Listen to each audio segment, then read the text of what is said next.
आप जैसा समझ रही हैं वैसा कुछ भी नहीं है। मैं ठीक हूँ। बेटा, मैं तो उठते बैठते यही दुआ करती हूँ कि तुम्हारी औलाद हो जाए। आप बस मेरे लिए दुआ किया करें, मुझे आपकी दुआओं की बहुत ज़रूरत है। हाँ हाँ बेटा, मुझसे ज्यादा खुश कौन होगा। वासे का मुंह सुबह से बहुत खराब था। बस सर झुका के नाश्ता किया और फिर ये जा वो जा। जब हम दोनों साथ गए थे तो वहां पर तो सबसे हंस बोल रहा था और आते वक्त भी मुंह बिल्कुल ठीक था। कहीं ऐसा तो नहीं कि तुम दोनों के दरमियान कुछ नाचाकी हुई हो? अब दादी, वो मियाँ बीवी के दरमियान छोटी मोटी नोक झोंक तो हो ही जाती है। सब कुछ ठीक है, आप बेफिक्र रहिए।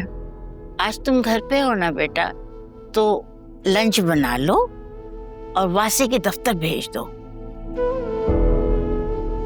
आदमी अपनी बीवी से कितना ही नाराज क्यों ना हो, मगर अच्छा खाना देख के उसका मूड बिल्कुल सही हो जाता है।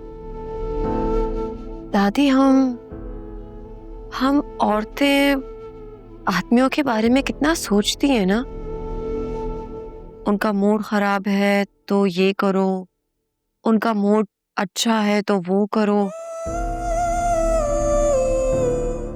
उन्हें गुस्सा आ रहा है तो ये मत कहो, अगर वो थके हारे घर पर आ रहे हैं तो वो मत करो। मर्द तो कभी भी औरतों के बारे में इतना नहीं सोचते, तो फिर औरतें ही क्यों? हम अपने बेटों को मजबूत बनाने के चक्कर में जज्बात से आरी कर देते हैं, इसलिए वो बिल्कुल अपने जज्बात दिखा नहीं सकते, बता नहीं सकते। अगर तुम उनसे ये कहोगी कि ये दरवाजा बंद हो गया है और हथौड़ी लाके तोड़ दो, तो वो फौरन तोड़ देंगे। लेकिन अगर उसे मनाना पड़ जाए बेगम को, तो वो घंटों बैठ के सोचता रहेगा। इसलिए मेरी तुमको एक नसीहत है कि तुम्हारा बेटा हो तो ऐसा हरगिज नहीं बनाना, ठीक है ना? इंशाल्लाह। अल्लाह तुम्हें सेहतमंद औलाद दे, आमीन। अच्छा, अब चलो, बहुत बातें हो चुकी, चल के नाश्ता करो और जल्दी से लंच बनाने की तैयारी में लग जाओ। अच्छा, तो मैं चलती हूँ और तुम फौरन उठकर मेरे पीछे पीछे आ जाओ। जी।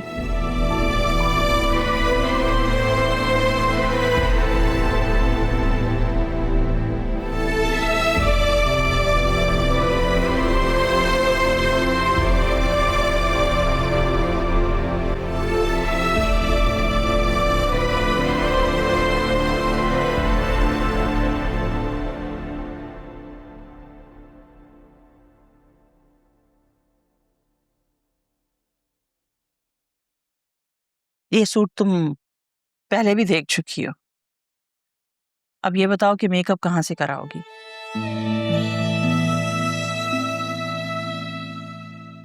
शान तो इतना हैंडसम है, मैं चाहती हूँ कि तुम भी बहुत खूबसूरत लगो, समझी? मम्मी,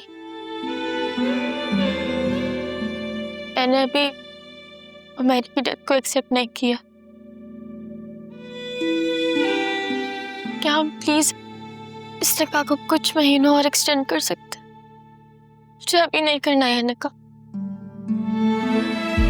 तुम जितनी जल्दी इस गम से निकल आओ तुम्हारे लिए उतना ही अच्छा है, क्योंकि आज नहीं तो कल मैंने तुम्हारी शादी तो करनी ही है। जितना लंबा ये गम मनाओगी, खुद को उतनी ही उलझन में डालोगी। मम्मी, आप प्लीज मेरी मुश्किल को समझने की कोशिश करें। क्योंकि मैं समझना ही नहीं चाहती। मेरी नजर में ये कोई मुश्किल बात नहीं है। और तुम भी अब ये रोना धोना बंद करो। कल अनीता तुम्हारी दादी से कह रही थी कि शान तुमसे बात करना चाहता है। मुझे नहीं करनी किसी से बात, मेरा दिल नहीं चाहता। जाहिर है माँ का दिल दुखाया है तो यही दिल किसी अच्छे काम के लिए इतनी आसानी से कैसे आमादा होगा? क्या आप मुझे माफ नहीं कर सकते? तुम्हारी माफी के लिए कुछ शराएं थे, मान लो। मान तो गई हूँ, हाँ तो कर दिए मैंने निकाह के, और क्या करूं जिससे आप खुश हो जाए? हाँ तो दिल से मानो ना, दिल से इस नए रिश्ते को कबूल करो। वो लोग बहुत अच्छे हैं जूनी, तुम्हें बहुत खुश रखेंगे। तुम तो उमर को भी भूल जाओगी।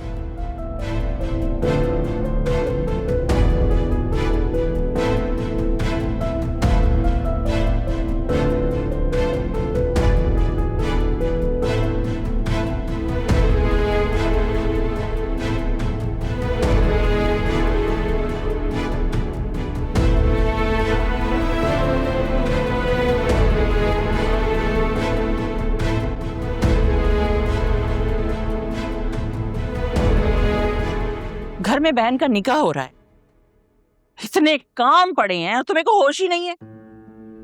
आप मेरा और फिजा का निकाह भी करवा दें। तुम्हारा दिमाग तो ठीक है, मैं कभी उसको बहू बना के इस घर में नहीं लाऊंगी। मम्मी मैं आपसे इजाजत नहीं दे रहा, आपको अपना फैसला सुना रहा हूं। हाँ तो जाओ ब्याह कर ले आओ जाके उसे। मैं हरगिज उसका रिश्ता मांगने नहीं जाऊंगी। आखिर आपको मसला क्या है? यही ना कि वो अगवा हुई थी। हाँ, क्योंकि मैं आंखों देखी मक्खी नहीं निकल सकती। ऐसी लड़की को बहू बना के घर में नहीं लाऊंगी जिसके ऑलरेडी 1000 आशिक हो। अब आप ज्यादती कर रही हैं मम्मी, वो अगवा मेरी वजह से हुई थी। बस कर दो, वो अपनी हरकतों की वजह से अगवा हुई थी।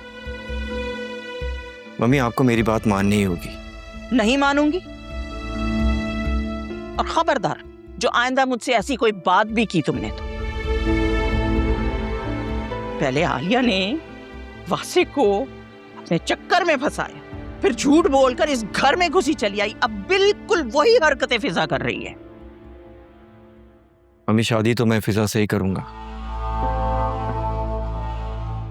और अगर ऐसा ना हुआ ना तो मैं अपनी जान दे दूंगा। तो दे दो, जाओ कर लो जो करना है तुमने।